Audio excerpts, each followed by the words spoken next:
தமிழர்களின் வீரத்தை பறைசாற்றும் வண்ணமாக நடைபெறக்கூடிய இந்த வீர விளையாட்டு ஜல்லிக்கட்டு போட்டியானது திருநாள் நாட்களில் இருந்து பொங்கல் காலங்களில் நடத்தப்படுவது வழக்கம். அந்த வகையில் மதுரை மாவட்டத்தை பொறுத்தவரை தை திருநாள் அன்று நடத்தப்படும் அவனியாபுரம், பாலமேடு, அலங்காநல்லூர் என்ற 3 ஜல்லிக்கட்டும் உலக புகழ்பெற்ற ஜல்லிக்கட்டாக இருக்கும் நிலையில் தற்போது மதுரை மாவட்டத்தில் குறிப்பாக மதுரை அலங்காநல்லூர் அருகே உள்ள கீழக்கரை கிராமத்தில் 66 ஏக்கர் பரப்பளவில் கிட்டத்தட்ட ஜல்லிக்கட்டு மைதானம் ஒன்று கட்டப்பட்டுள்ளது. இந்த மைதானத்தை திறப்பதற்காக இன்றைய தினம் தமிழ்நாடு முதல்வர் அவர்கள் மு.க. ஸ்டாலின் அவர்கள் இன்று வருகை தர இருக்கிறார். தொடர்ந்து அதற்கான ஏற்பாடுகளை மாவட்ட நிர்வாகத்தின் சார்பாக சிறப்பாக செய்யப்பட்டுள்ளது. இந்த வகையில் தற்போது கிட்டத்தட்ட 66 ஏக்கர் பரப்பளவில் கட்டப்பட்டுள்ள ஜல்லிக்கட்டு மைதானத்துக்கு கிட்டத்தட்ட 5000 பேர் கண்டு கழிக்கும் வகையில் அரங்குகள் அமைக்கப்பட்டுள்ளது. ஒரு கிரிக்கெட் மைதானத்தை போன்று காட்சியளிக்கக்கூடிய இந்த மைதானத்தில் தற்போது இன்றைய தினம் தமிழக முதல்வர் மு.க. ஸ்டாலின் அவர்கள் ஜல்லிக்கட்டை தொடங்கி வைக்கிறார். தொடர்ந்து 500 காளைகள், 300 மாடுபிடி வீரர்கள் பதிவு செய்துள்ள நிலையில் அடர்த்தி கொடுத்துள்ள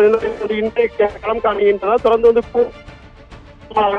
கோயில்களை அழித்து விட்டதற்கு பின்பாக தொடர்ந்து வாடிவாசல் வழியாக, அதாவது இந்த மைதானத்தில் அமைக்கப்பட்டுள்ள வாடிவாசல் வழியாக காலையில் வரும், அதாவது 300 மாடுபிடி வீரர்களுக்கு அனுமதி கொடுக்கப்பட்டுள்ளது. 300 மாடுபிடி வீரர்கள் சுற்றுவாரியாக களம் ஏற்கப்படுகிறார்கள்.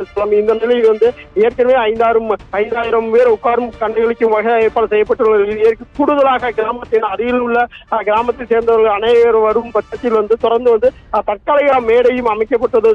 அந்த வகையில் கிட்டத்தட்ட ஒரு 10,000 பேர் கண்டுகளிக்கும் வகையாக இந்த ஜல்லிக்கட்டு மீதான ஏற்பாடு செய்யப்பட்டுள்ளது. ஏனென்றால் இந்த பொங்கல் காலங்களில் நடத்தப்படும் தமிழர்களின் வீர விளையாட்டு ஜல்லிக்கட்டை காண்பதற்காக வெளிநாடு மற்றும் மாநிலங்களிலிருந்து வருவது வழக்கம். அந்த வகையில் ஏற்கனவே நடைபெறும் 3 ஜல்லிக்கட்டும் அவனியாபுரம், பாலமேடு, அலங்காநல்லூர் 3 ஜல்லிக்கட்டுமே அவனியாபுரம், அலங்காநல்லூரில் இடப்பற்றாக்குறை காரணமாக அநேக நபர்கள் பார்க்க அங்கு செல்லும் போதும் அனுமதி மறுக்கப்படுவது வழக்கம். இந்த நிலையில் இங்கு கிட்டத்தட்ட ஒரு 5000க்கும் மேற்பட்ட பொதுமக்கள் இந்த ஜல்லிக்கட்டை காணும் வகையில் தற்போது ஏற்பாடு செய்யப்பட்டுள்ளது. தொடர்ந்து மதுரை மாவட்டம் அலங்காநல்லூர் அருகே ஒரு கீழக்கரை பகுதியில் தற்போது இந்த பணிகள் செய்யப்பட்டுள்ளது. தொடர்ந்து காவல்துறையினர் தமிழக முதல்வர் வருவதை ஒட்டி கிட்ட 5000க்கும் மேற்பட்ட காவலர்கள் தற்போது தென்மண்டல ஐஜி தலைமையிலான காவலர்கள் தற்போது பாதுகாப்பில் ஈடுபட்டு வருகிறார்கள்.